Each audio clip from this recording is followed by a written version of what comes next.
ont tendance, et on le comprend bien sur le plan économique, de privilégier les endroits où il y a, pour une seule ligne, beaucoup d'abonnés. Et c'est vrai que dans le quartier des Adresses, il n'y a pas de collectif, de grand collectif, il n'y a que des pavillons qui donnent le charme à ce quartier, mais qui, pour les opérateurs, n'est pas, entre guillemets, sans doute le quartier le plus rentable de la ville. Donc, quand il y aura la fibre optique, ça nous facilitera quand même le tâche. Et après, il appartiendra éventuellement à faire plus ou moins pression sur ces opérateurs privés pour qu'ils aillent dans le détail. Si évidemment dans votre truc vous êtes la seule à vouloir un haut début, je ne sais pas si vous aurez un opérateur qui vous donnera satisfaction, mais si beaucoup d'habitants des Abeilles demandent à un même opérateur d'avoir accès à du haut début, il est évident que l'opérateur fera les travaux pour vous donner satisfaction parce que ça sera votre intérêt et son intérêt. Donc, attendez, alors, je reviens à ce que je disais, on est dans le cadre du PLU. Si on part vers une réunion de quartier traditionnelle, en parlant des petits sujets, on va laisser passer ce PLU qui est important, comme l'a rappelé madame, pour les 15 prochaines années. Ces dames vont repartir en disant, mais c'est quoi cette ville de Gagny où on vient pour parler de sujets importants, et puis on parle des sujets qui sont aussi importants pour chacun d'entre vous, mais on ne dit pas la de Gagny.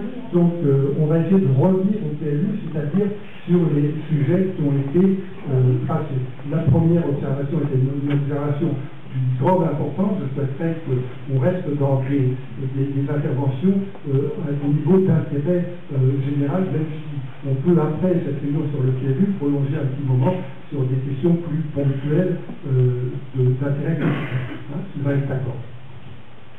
Bien. Alors, une autre question. Entièrement, ici une économie. Prenez le micro qui est Oui, bonsoir, le dictionnaire, bonsoir, oui, concernant le fichier économique donc des Abeilles, il y a actuellement pratiquement rien à part les 3 commerces qui se trouvent rattachés à la Haute-Côte de Côte et ABI, c'est tout ce qu'il y a.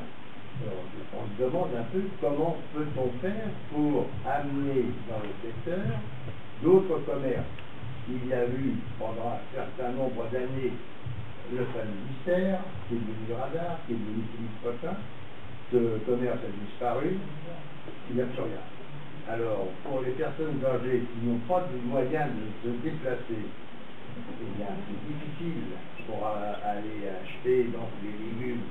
Vous avez pu mettre pendant un certain temps le marché, et puis ce marché n'a pas fonctionné.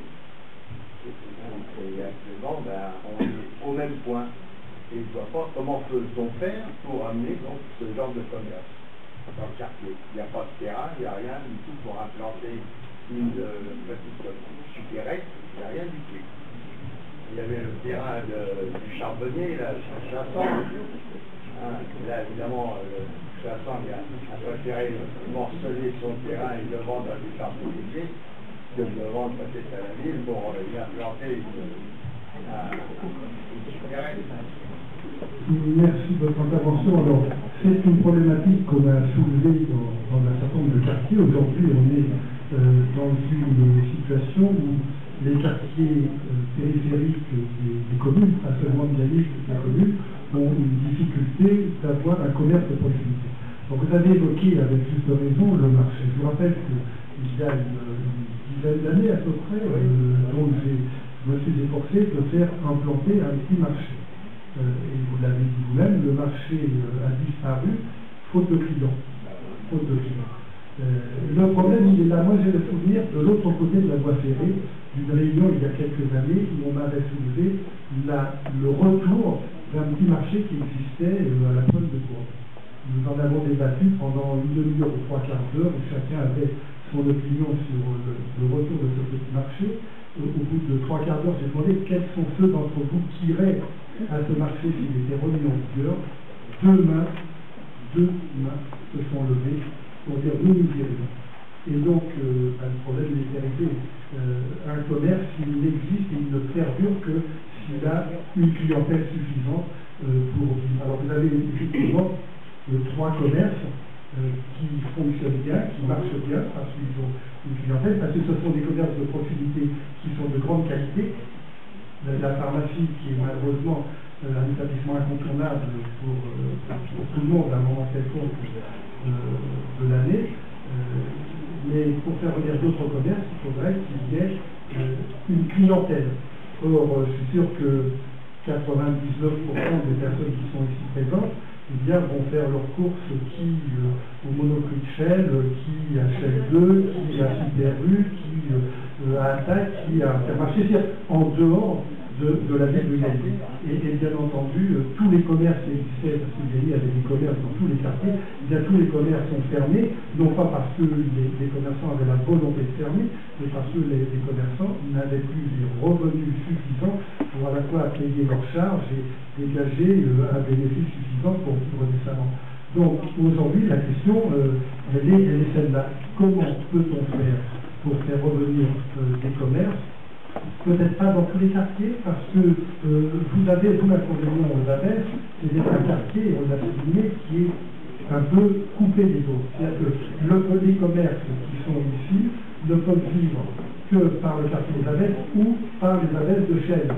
C'est-à-dire qu'il faut qu'on ait des commerçants qui soient suffisamment dynamiques pour pouvoir rayonner au-delà simplement des Abbesses de Chelles. Et c'est la réflexion, et on est ouvert aussi aux observations constructives que les uns et les autres peuvent faire pour vous aider à trouver des solutions. Il n'y a pas de solution miracle. Il y a des solutions, mais qui passent aussi parfois. Par exemple, on avait, vous savez, on a toujours un projet de zone d'activité commerciale dans le bas de ce qui était avant la carrière du centre. À cet endroit-là, on avait des contacts avec des entreprises de commerce, non pas de proximité, mais de moyenne surface, avec lequel il peut y avoir des possibilités de créer des réseaux de petits commerces. Vous avez des grandes marques qui s'installent à l'endroit et qui ont des espèces de succursales, entre guillemets, dans un certain nombre de quartiers. Et pourquoi un petit quartier, un petit commerçant ne peut pas vivre, parce que quand il achète 12 objets, le Super U, qui est à quelques centaines de mètres ici, en achète plusieurs milliers. Et les prix, bien entendu, ne sont pas les mêmes. Pour pouvoir vivre, il faut que le petit commerce de quartier puisse vivre en osmose, en liaison avec la moyenne surface qui l'alimente, de façon à ce que les clients trouvent un prix qui soit peut-être un tout petit peu plus cher, mais qui soit dans des prix comparables avec les magasins plus importants. C'est-à-dire que comme ça, mais un magasin tout seul, une petite supérette qui aura c'est-à-dire aux Abbesses, elle ne viendra pas, mais si elle venait, elle ne tiendrait pas 6 mois parce qu'il n'y a pas la population suffisante sur les Abbesses. On prend l'exemple, vous voyez, on est dans une école. On est dans la plus petite école de Gailly. Et on n'est que dans une école maternelle parce qu'il n'y a pas, entre guillemets, la clientèle pour alimenter une école primaire. On n'a pas le nombre d'enfants suffisant pour que l'éducation nationale. On a eu dans le temps une classe de cours préparatoires, mais l'éducation nationale, au bout d'un moment, a dit attendez, les enfants de cours préparatoires sont coupés des classes supérieures et pour leur scolarité, c'est la même chose. Donc il faut réfléchir comment, avec ces contraintes. Alors il y a aussi le moyen, il faut réfléchir, c'est pour diminuer l'imperméabilité entre le quartier des Abbesses et les autres quartiers périphériques. On a la voie ferrée, et là, on voit bien qu'on a un obstacle qui est quasiment infranchissable. De l'autre côté, on a la carrière, et c'est sur la carrière qu'il faut réfléchir comment peut-on, en préservant un certain nombre des valeurs de cet espace naturel, arriver à en faire non pas une frontière, mais un espace de communication entre les quartiers. Donc ça, c'est aussi un des challenges de ce